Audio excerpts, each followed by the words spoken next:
everybody. You're very welcome. Thank you for coming in. Who here is in exercise science, or is there somebody in biology? We're biology? Anything exercise? No. So, small, tiny things? Actually, reindeer. Reindeer. Yeah. Reindeer. And the rest of you guys are Mostly school of business. The business part. Yeah. Right. So maybe hopefully the business aspect of it, which I will be covering, will be of interest for you. So career opportunities in the present day Pilates industry. What is this? Oh yeah, that's the synopsis. After a strong period of growth from 2002 to 12, the market is now stabilizing. The craze is over. So we're going to look at where we are right now and opportunities that emerge out of this. So, anybody here has no clue what Pilates is? You have no clue. Anybody else? That's it. So Pilates is a method of exercise that was invented by this guy here, Joseph Pilates. He was born in 1880 in Germany, a long time ago.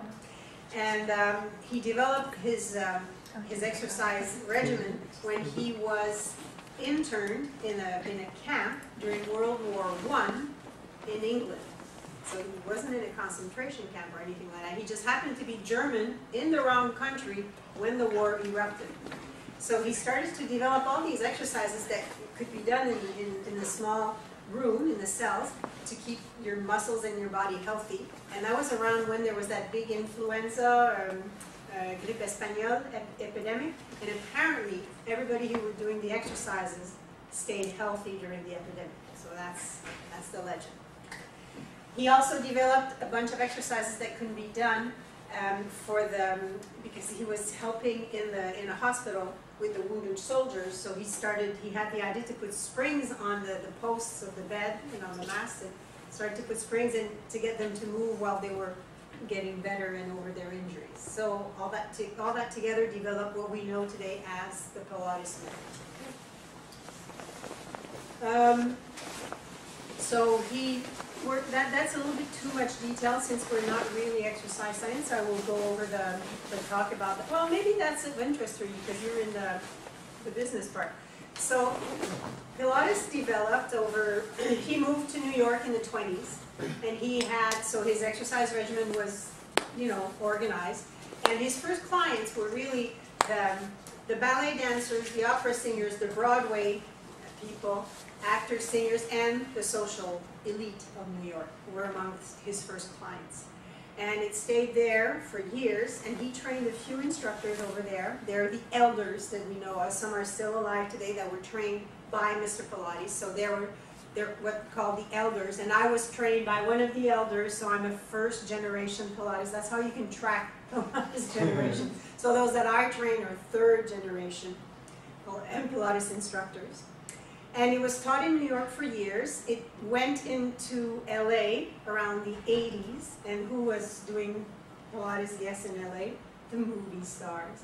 So it stayed like that in closed niches. And it's really in the 90s with the outpouring of interest towards yoga and holistic health and the organic point of view that Pilates started to get more popular. And in the year 2000s, that's where it got a lot of growth. Now, there's a guy in New York who was claiming in the 90s that he owned the trademark. And I opened my studio in 92 in Montreal, and he was claiming he owned it and that everybody who was trying to say that they were teaching Pilates had to pay him royalties. There was a huge class action lawsuit. It was a bunch of Pilates instructors got together and fought it and won it. So now Pilates is just a generic term that can be used like yoga or Tai Chi or Judo or Karate or whatever, any form of exercise. So there was a lot of action in the 90s pertaining to the name Pilates. Then it all got cleared up. So my path, I started to do Pilates in '86 while I was doing modern dance in New York. I had a hip injury. A friend of mine said, why don't you just try Pilates? It'll help you with your hip and strengthen your core. And I started, and it was just a big love affair. I just kept on doing it. I opened my studio in '92 in Montreal. And I studied the effects of Pilates on dancers' posture while doing my master's in exercise science at University of Montreal. And we proved scientifically that posture was improved after doing Pilates in ballet dancers. Bye. Bye. Bye. Good night. Good night. So I opened this studio in '92. In 2013, I closed it after 21 years of taking care, of scheduling, of instructors, of clients, of everybody. I just went off and I started to lecture because I was already doing a lot of teacher training and lecturing and touring and traveling, and it just got to be so much that I decided to let go of the studio and concentrate on lecturing, which brings me here tonight. Yay! And I still see clients privately, and I have we'll talk about the variety of clients you can have in Pilates. So I travel a lot around Canada, United States, and in Europe to give lectures and train instructors. So Mr. Pilates, he was a visionary, right? In the 1920s, he said that when you move, you have to move with control, centering using your core, precision, fluidity, with your breath and your concentration. That in the even 20 years ago, you wouldn't even hear about core training, or it's something that has happened lately.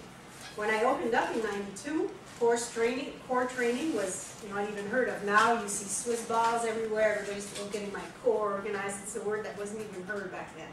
So he really was a visionary to put all that together. So thank you, Mr. Pilates. You have the mat exercises that you can see here. You have the apparatus. They're like pulleys. If you have never seen the apparatus, the resistance comes from springs. You can work in a private setting or in a group setting. So most in the School of Economics, I can tell you that no money here, lots of more money here in the group setting of teaching Pilates. Growing popularity. Between 2000 and 2010, it was the fastest growing fitness method. This I got from the Idea Journal in 2010. This is an old data from 2010. And from 2000 to 2006, the growth rate was at 600%. So it went from nobody knew what it was to everybody wanted to do it, and everybody's going crazy trying to find instructors. Yes, sir. Any idea why? It became so popular? Compared to other, let's say, training regimes? Well, like I said, in the 90s, there was a lot of interest all of a sudden for everything holistic and for yoga and for better eating. It started in the 90s, and then in the year 2000, it got consolidated. And I mean, can you go to the supermarket now and buy gluten-free bread? But I'm just saying it's just a worldwide phenomenon. The idea of going more global, more holistic, and the exercises in Pilates are more global. You're not just cutting down my bicep, I want to be toned here. Everybody wants to have a healthier whole body. So it was just an idea whose time has come, we could say. And Madonna was doing something. So What I meant was the 600% growth rate was not general to, let's say, yoga, other exercises. No, this is Pilates numbers. Okay. This is the Pilates numbers that I'm getting. I don't know what the yoga numbers are. I'm sure they're even more than that. Because from 2000 upward, the yoga went skyrocketing. I would imagine yoga is more popular than Pilates. I don't have the numbers on that. So Wall Street's Journal, this is 2011. So they're here, they're expecting a growth, and forecasts here of the profit margins are supposed to go in 2016 to 12.7, and they were at 12.2 in 2011. So we'll get back to that, the forecast of the growth for the studio. So they're all saying back in 2010, 2011, wow, we're going to be making so much money with this. Meanwhile, again, the same source, interest in yoga and Pilates has also increased in recent years, particularly among men. the IBIS reports. I have the article if somebody wants it. Citing data from the Yoga Journal and Industry Magazine, the study notes that men comprised 28% of participants in 2008, up from 23% in 2005. So more men are doing yoga and more men are doing Pilates. So, according to me, so we're a couple of years later, we're in 2015 now. So, different things to think about. When a bond is created between a Pilates instructor and a client, due to the client's well-being and the instructor's professionalism, that is virtually indestructible. You know, once you find a Pilates instructor that makes you feel good, and your back frees up, and you have more range of motion, and you're skiing better, and you can go garden and you're not sore the next day, your life just takes on a new dimension, and you never want to lose that Pilates instructor. That I've seen over and over again. So that is very true. Then there's a strong demand for instructors in Quebec, still today. And the opportunities in fitness and or community centers, corporate setting like lunchtime Pilates, that is, you know, all over the city, I'm sure, most conference rooms at lunchtime, twice a week for sure, you move the tables out, you put the mats on, and people come in and they do their hour Pilates and then they go back to work. That's very, very common, very popular. So Pilates studios in clinical settings, so opportunities abound. Again, the demand for instructors, according to me, is still strong, but I want to say that running a studio is very demanding, and now it's much more competitive than it was even back in 2010, because there are a lot of studios now, and it's not the playing field. Well, for sure, when I opened in '92, I was just educating people. People didn't know what it was. I was just, if you want to, if you have 2 hours to waste, you can go on YouTube and go McMillan Pilates, and you'll see all the TV interviews I gave from '92 to 2003. There's 2 hours of them. I posted them all there. Oh, wow. So you see me on the French TV shows, on the English TV shows, with my hair long, my hair short, all the fashions over those 10 years. So so I was educating, but it was also easy to build a clientele because it was new. Anything new is fantastic, and Madonna was doing it. So it was. But nowadays, most people know what Pilates is. Most people know what yoga is. And they confuse the two of them. They're different. Does anybody want to know what the difference is? Sure.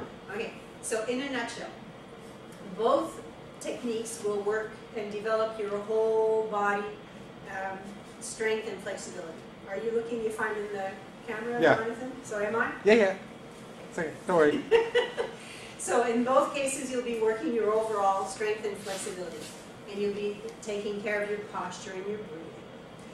Now, in yoga, there's going to be more emphasis on your flexibility. In Pilates, there's going to be more emphasis on your posture and your core strength, which does not mean that there's no work on your core in yoga, and it does not mean that there's no work on your flexibility in Pilates, but the focus is more tone, core Pilates, and stretchy for the yoga. Another difference also is that yoga will have a spiritual aspect, which you don't have in Pilates. In Pilates, for me, the spiritual or the psychological well-being are inherent to it, because the fact that you're moving better, that you're feeling better in your joints, and probably have maybe a little bit more energy, will free up your mind to take care of other things than, oh, my hip is hurting, I don't think I'll go skiing this weekend, right? No, you go skiing and you have fun and you enjoy it. So voila. Difference between Pilates and yoga. How did I get into the difference between Pilates and yoga? Does anybody remember? Oh yeah, so the demand and the competition now is much stronger. It is a factor now that in the 90s, in the early 2000s, you didn't have to, even in 2010. But now the scenario is changing. And that's it. And there's a lot of yoga studios out there. Now, Pilates and yoga, technical differences, I just talked about it, marketing differences.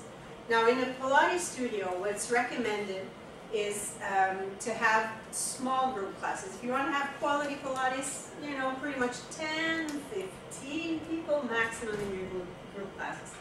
Now, how many people are there in this popular yoga class? Mine, like, 50, 30. no. 30, 40, 50? Bring them in. So Molson School of Economics, are we adding up the numbers here? Yoga, a lot easier. Well, I'm not saying it's easy money won't be pouring in from the heavens if you have a yoga studio, but it's, I think, from what I understand, it's easier because you sell unlimited class, so people can come and it can come down to really cheap for them, and you can have a ton of people, 30, 40.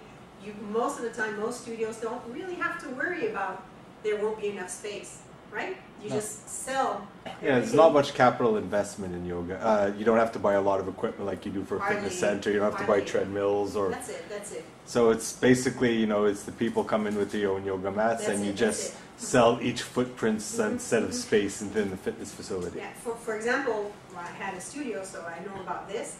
I had some classes that had a maximum of 10, 12 people, and another with a maximum of 15 people. So the popular times and the popular instructors, the 15 mark would easily be reached.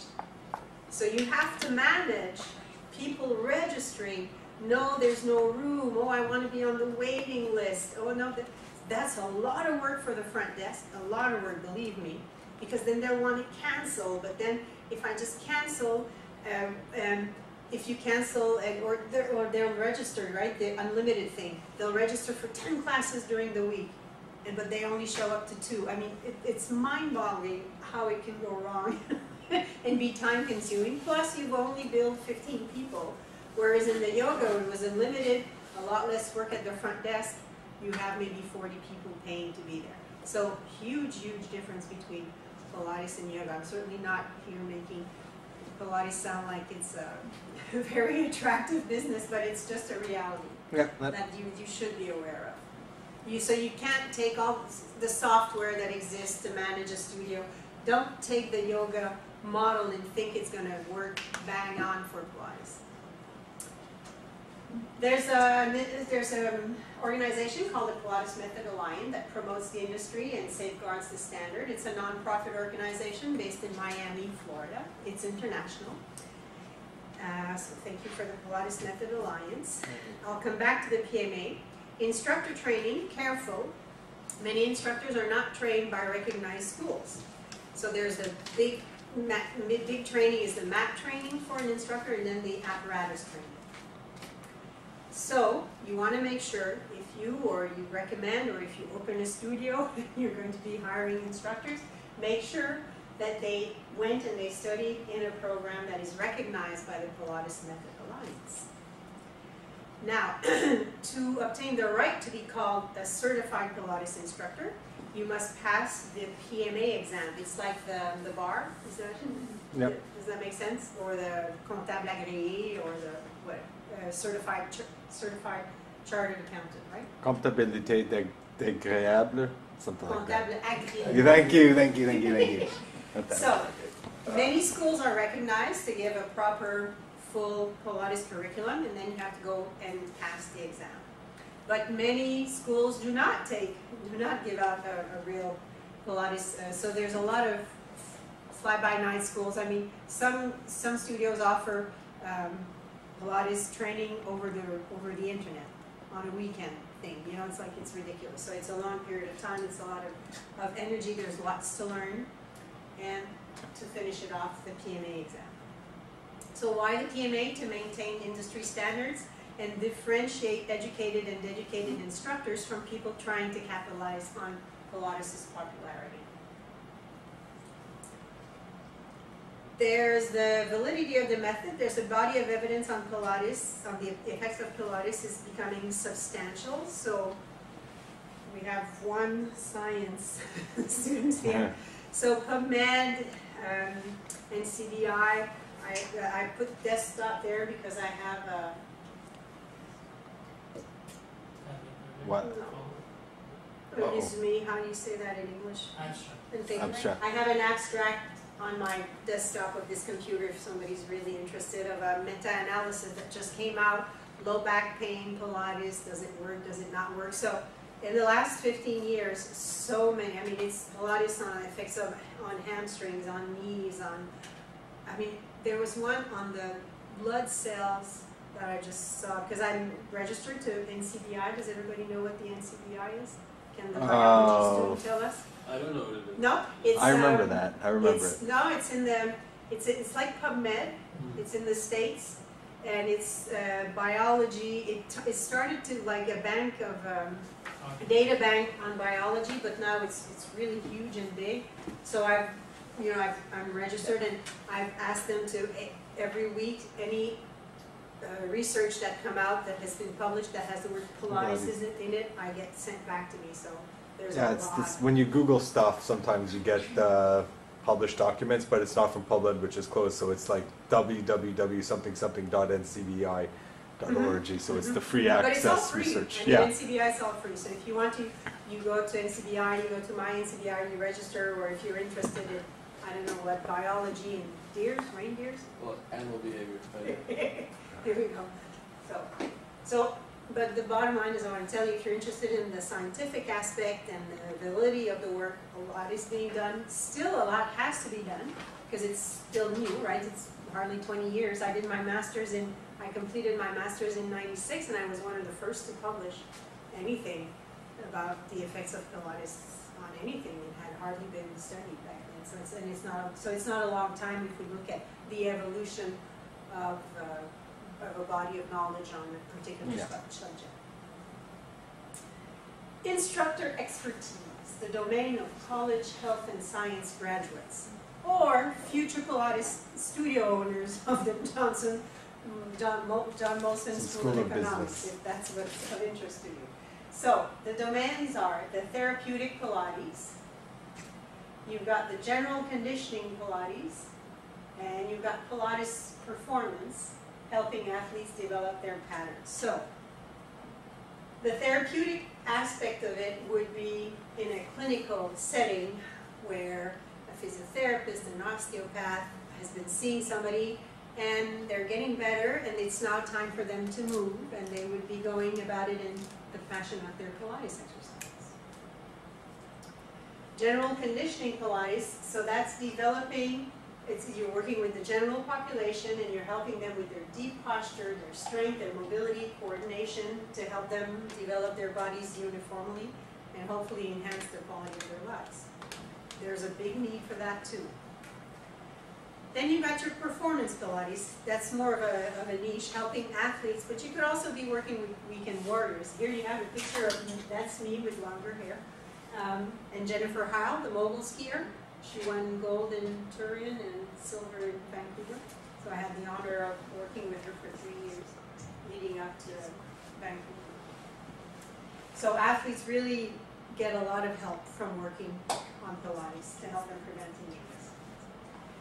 So instructor expertise, it's a matter of continuing education. Let's say you come out of an health exercise program. It could be kinesiology, physiotherapy. When you do your Pilates training, and then continuing education will help you develop your skills for a niche acquired through further studies. There are many opportunities in the Pilates industry by combining acquired skills. For example, this might not be of terrible interest for you. I'm really interested in studying about fascia and myofascial lines. If you know what that is, that's great. If you don't know, go look it up, because I'm not going to spend time right now explaining it to you. So I'm combining a lot of my knowledge in Pilates with fascia. I find it very interesting right now. Examples of niches that are interesting to combine Pilates for the needs of the older population. Common pathologies that they suffer from is osteoarthritis, osteoporosis also, very interesting, easy to combine Pilates protocols to help those people needs. Teenagers, poor posture, the digital age, sitting and morbidity. There's now a link between how much time you spend seated and the morbidity, how fast you're going to die. Well, there's a link between sitting and how easily you can come off the floor. If you can come off the floor with just your 2 legs, without pushing your hands on the floor, you're less at risk of dying soon than if you need to use your hands and then you need to grab onto something. No, you have to be on the floor. So, posture, pregnancy, you can work with pregnant or postpartum women. The decondition, we certainly need that right now. And like we see the picture there, we're backgrounded slouched around a computer. We certainly need to get out of that. Weekend warriors, they certainly lead a very risky lifestyle and they need all the help they can get. Pilates is also a niche that can be developed for them. So career opportunities in Pilates. Whoops. Oh, I didn't know that would be changing like that. That picture, I picked it somewhere. Are we Wi-Fi here? No, what you got is a GIF, so it's... Ah, thank you. So that's what I wanted you to see. So it's fueled by your passion for movement. Your imagination is the only limit. Thank you. Thank you, Ed. But before we're done... Well, I just want to say that you probably are not interested, but I offer... Everyone's all interested. That's why we're here. Well, I offer Pilates teacher training, so maybe it's not part of your career path, but if you know of people who are interested, typically people with graduates from here and other programs, after when they've completed their studies, Pilates teacher training might be of interest for them. Voilà, so that's all I wanted to say. So please, let's wrap it.